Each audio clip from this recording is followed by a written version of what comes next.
While Randall Flagg is known to most Stephen King fans, even if they haven't dived deeply into his books, he's actually not the King of Horror's worst villain.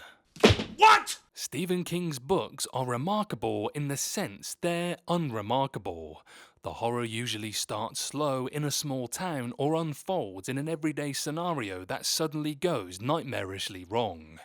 The protagonists fighting the evil are usually no mythical heroes but everyday people, the kind you might make small talk with while waiting in line at the grocery store or wave hi to while walking your dog.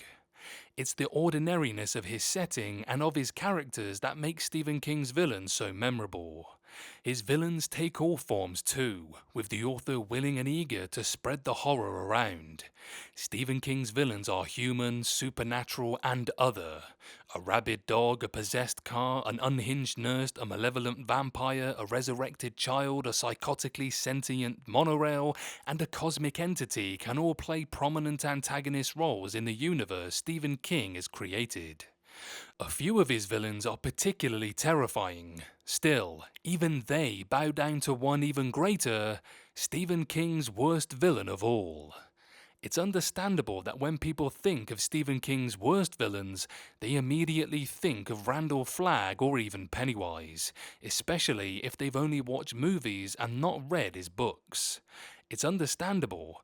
Randall Flagg is King's version of the devil, a shifting, immortal dealmaker who has walked on our earth and others for millennia, sowing chaos, discord, violence, and death. His presence is as undeniable as it is evil. Randall Flagg is a relentless, creeping blight, a malevolent god who can change his face as he wishes. His ambiguous nature and immortal lifespan are what makes him such a great Stephen King villain. He's able to change to suit whatever villain the story needs, which is why he's appeared in so many, not just The Stand. The Ageless Stranger, The Walking Dude, The Man in Black, Martin Broadcloak, The Dark Man, Walter Paddock, The Man with No Face, The Harcase, Walter O'Dim, and more. Perhaps even he who walks behind the rose, Randall Flagg is Legion and the most regularly recurring Stephen King antagonist. Even so, there's one villain even Randall Flagg fears and bows to, and that's the Crimson King. In essence, the Crimson King is Randall Flagg's master. While Randall often seems to be serving his own purposes, and he is, his greater purpose is to serve the Crimson King and carry out his bidding. The things he does, the discord he sows, are all in service of his ultimate master. The Crimson King is a Lovecraftian demonic entity similar to Pennywise but far stronger. Born from an illicit affair between the mythical gunslinger Arthur Eld and the demonic Crimson Queen, the Crimson King arose from the Prim, the primordial soup from which all things in the universe are birthed. As the living embodiment of the Prim, all the Crimson King desires is chaos, unending chaos and destruction. His overarching goal is to destroy the beams that hold up the Dark Tower, the center of not just our universe, but of all universes, and tear down the Dark Tower to throw all universes into chaos. After the Dark Tower is destroyed and the multiverse in ruins, he will rebuild it in his image. Dark, chaotic, and primally brutal, with all beings in the multiverses bowing to him. Bow before me. These goals put him in direct opposition to Gan, who was also born of the Prim and is King's equivalent to God, a creator, whereas the Crimson King is a destroyer. As such, the Crimson King leads the Reds, the agents of chaos and destruction in the multiverse, while Gan leads the White, the agents of all that is good.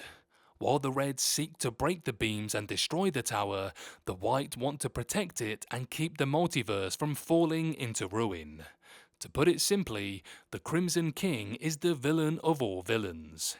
As terrifyingly powerful and malevolent as Randall Flagg is, the Crimson King is more powerful and far worse. He is unimaginably powerful, omnipotent, and able to exist in multiple levels of the Dark Tower simultaneously, and thus, in multiple universes simultaneously.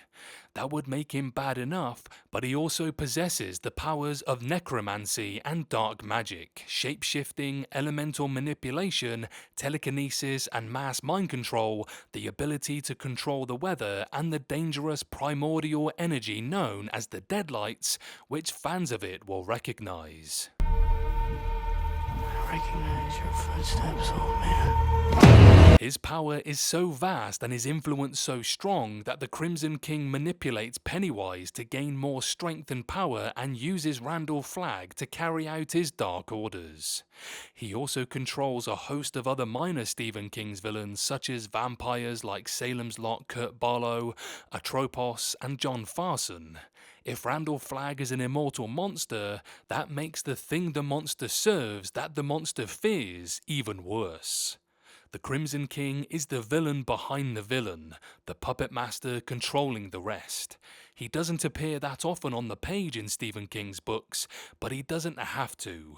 Like all great mythical figures, his legend is shaped by the whispers and stories and fears of other characters, and their words alone are enough to outline his cosmic evil. With so many of Stephen King's short stories and books tying into the Dark Tower, the Crimson King's existence and will being so intimately tied to the tower's destruction makes him the author's ultimate villain. When Randall Flagg achieves his aims, he wipes out a city in one book or thwarts a character's destiny in another. In the grand scheme of the multiverse, his destruction is small and surgical, serving a larger end.